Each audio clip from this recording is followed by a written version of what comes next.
Welcome back, ladies and gentlemen. Sunrise on Zodiac is a Facebook page, and we did say that we've got a guest in the studio here.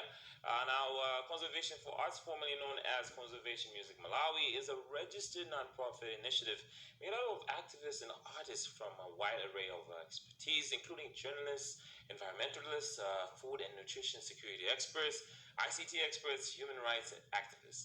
Now, the primary focus of the organization is to utilize the social, cultural, and artistic platforms for advocacy, policy, and lobbying, and an inclusive participation on issues related with sustainable livelihood and the coexistence with nature. The organization targets all people that benefit from natural resources, which is everyone. They go by a specific motto, actually. Everyone has something to say, something to hear, and something to do. The messages and approaches vary depending on the audience and the cultural context. Now, we would like to learn more about conservation arts and the works of art. So, in the studio for Zinja here, who is a conservational artist, environmentalist. Man, he's an artist and an environmentalist at the same time. All right, so talking more, what do you guys? How do you merge conservation, environment, and the arts? How do you do that? Where did you come from? How did it all begin? Well, basically, especially from a personal level, is that I'm an artist and my profession is an environmentalist. So it's been a journey to try to match the two because they are both in two different spheres, Yes. and they could be conflicting at some point. And I didn't want to lose any of those. So in the process, met different other people that are also artists and also interested in the environment. And then the idea started growing up, and then we kind of came up with this idea. At first, it started as conservation music Malawi, because we were more musical.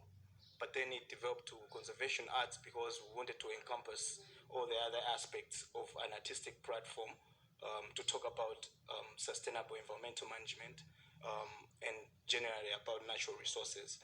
So we don't just do music. Right now, we talk about poetry, we talk about drawings, animation, anything that can actually deliver the message about environment, but at the same time, we can understand that an artistic platform is easily palatable, can be digested easily by different people that do not actually follow the science of environmental management, but they can understand an artistic platform much better. All right, fantastic. Now, maybe how do you guys work? How do you work with the artists, different artists, apart from yourself working with the artists and also being an environmentalist, work with them as well? How do you go through the process? How do you teach them? How do you convey the message to the human being, the everyday person who is everywhere? Yeah, so basically, an artist is our number one target group because when we're working with them, we're also delivering the message. They're also learning about environmental management and sustainable natural resources management. Basically, our role is to understand the concepts that we want to deliver. So we've had, we have, you can understand that as an environment, it's a very broad aspect. It has wildlife, it has rainwater harvesting, it has waste management, it has several aspects. So because we want to be very clear about the message that we want to deliver, we work with artists to actually create messages that deliver the accurate message that is intended, but at the same time in an artistic way that it is not too boring, that is full of messages, but it is also not just too interesting without the message. So it's a balance of both of those things. So that's where the advantage of that. I've been an artist. I've created music. I've created some artistic things. So I understand how hard it is to actually make a message, to just be directed by a certain message, but yet being creative at the same time to actually reach out to an audience. So my role basically is to work with the artists. So we actually sometimes spend the whole day in the studio, be like, okay, no, can we change that message? Oh, okay. It's because it's So it's a lot of interaction going on there. Yeah.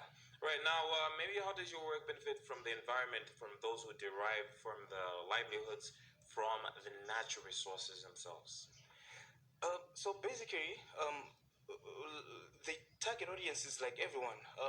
We're here. We probably just coming here, we've used so many things that are made from the environment, including clothes, paper, The tables, the houses, so everything. So there's a notion where people do not, when they think about environmental management, they think about going and planting trees. They think about seeing the trees in the streets. They have a very narrow understanding of what the environment is, but the environment is like whatever is actually keeping us here. It's everything else, including avoiding pollution.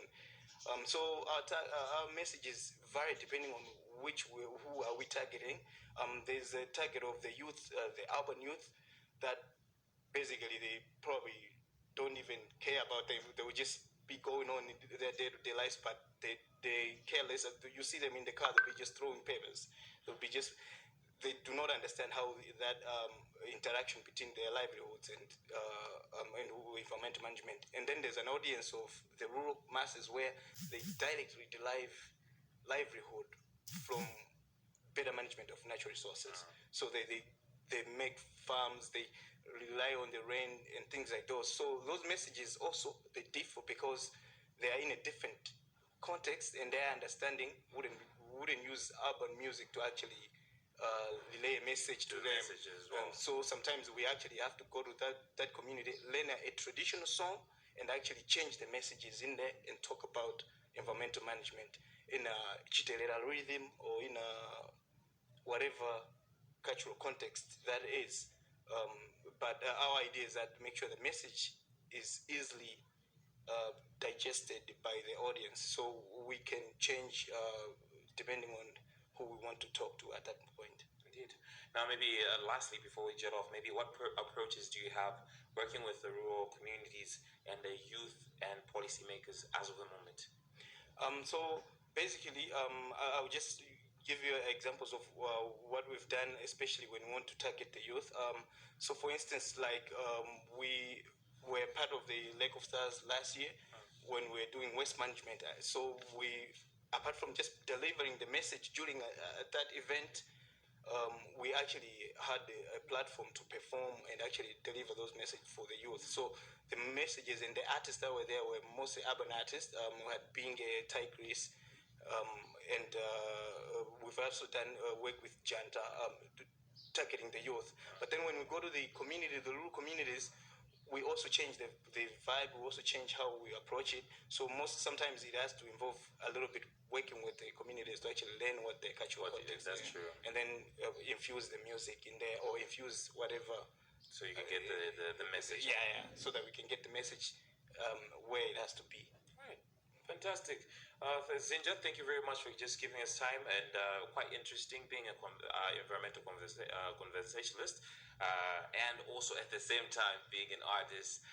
Yeah, I'm a sort of like I'm proactive for the environment as well. So it's Okay, always good cool. to see that young people are doing different things like this and also giving back to the community. So Zinja, thank you very much. I Thanks, hope man. that conservation arts Yeah. do the things and you change the game and make sure that you do protect our indeed mother nature. All right, ladies and gentlemen, the name is Port Temple. You shall be, we shall be. Actually, we'll be right back after this. Ruth will join me, and it's still sunrise on Zodiac.